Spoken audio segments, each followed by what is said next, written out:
से हम पूर्ण यहाँ 5 यज्ञ होती हैं जब ये सत्संग समागम होता है। वैसे तो यहाँ प्रतिदिन ही 5 यज्ञ चलती रहती हैं। सैकड़ों की संख्या में श्रद्धालु प्रतिदिन आते हैं और इन 500 यज्ञ में वो सहयोग देते हैं। एक यज्ञ धर्म की, दूसरी यज्ञ ध्यान, तीसरी यज्ञ हवन की, चौथी यज्ञ प्रणाम और 5वीं यज्ञ है ज्ञान की। तो यहाँ पर 500 यज्ञ होती हैं। तो सबसे जैसे धर्म यज्ञ होती है तो उसमें हम किसी का 10 रुपये, किसी के 100, किसी के 1000, किसी के 50,000 ऐसे दान होता है। तो उससे फिर यहाँ पर अखंड भंडारा चल रहा है। यहाँ पुण्यात्मा परमात्मा चाहने वाली या दुखी आत्मा अपने जो दुख है उनको निवारण करने के लिए आती हैं और यहाँ आकर के वो बड़ी प्रेम से आहार करती हैं। प्रभु का, भक्तों का दिया हुआ दान जो प्रभु के निमित्त हो जाता है वो अमृत तुल्य बन जाता है। फिर यहाँ परमात्मा की वाणी, भक्तों के सत्संग, भक्तों के सुमन ध्यान यहाँ चलते रहते हैं। उससे और ज्यादा उसमें वो अन्न शक्ति युक्त हो जाता है। तो यहाँ उस कहते हैं फिर धर्म यज्ञ या भंडारा होता है।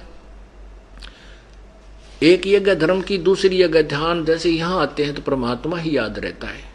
आप घर से चलते हो तो भी परमात्मा की याद आपके हृदय में रह कर उठती रहती है। सत्संग में जाएंगे, गुरु जी के दर्शन करेंगे, भगवान की वाणी महिमा सुनेंगे तो एक ये ध्यान यज्ञ कहलाती है। और तीसरी यज्ञ हवन की। यहाँ पर दिन रात अखंड ज्योत जलती है प्रभु की देसी घी की। और यहाँ सत्संग के दौरान भी बहुत यानी 200-250 जितने पाठ होते हैं उतनी ही यज्ञ पर, उतनी ही ये ज्योति प्रोज्वलित की जाती है देसी घी की। और जैसे 4 दिन चलेगा तो 4 दिन ही वो जलती रहेंगी। 5 दिन चलेगा, 5 दिन चलेंगी।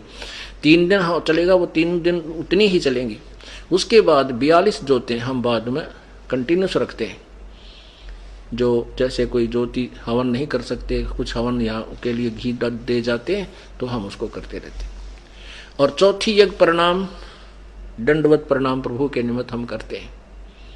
यह भी एक धार्मिक अनुष्ठान है, यज्ञ है। और 5वीं यज्ञ ज्ञान की। यहाँ सत्संग सुनाया जाता है और परमात्मा की महिमा का गुणगान गाया जाता है। तो ये सबसे पहले जब हम धर्म भंडारा करते हैं तो प्रभु का भोग निकालते हैं। परमेश्वर को, पूर्ण परमात्मा को प्रतिष्ठित, हम तो उसको प्रतिष्ठित रखते ही रखते हैं। वो तो हमारा है, मूल वही है, कबीर परमेश्वर, पूर्ण ब्रह्म। तो उसके निमित्त हम भोग निकालते हैं। उसके बाद शेष बचे हुए अन्न को हम वितरित करते हैं, सबको भंडारा रूप में या वैसे प्रसाद रूप में। तो यहाँ यही लिखा कि यज्ञ से बचे हुए, यज्ञ का अर्थ है शास्त्र अनुकूल साधना। हम शास्त्र अनुकूल साधना कर रहे हैं और उसमें जो विधिवत साधना की जाती है, जो परमात्मा को भोग लगा दिया गया, उसके बाद शेष बचे हुए अन्न को हम आप सभी को खिलाते हैं। तो कहते हैं यज्ञ से बचे हुए शेष अन्न को खाने से ये सब पापों से मुक्त हो जाते हैं। तो इसी का प्रकरण, क्योंकि तीसरे से संबंधित चौथे में चल रहा है। चौथे अध्याय के अब 31वें को समझेंगे। हमने चौथे के 34 तक पहुंचने के लिए भूमिका बनाई जा रही है।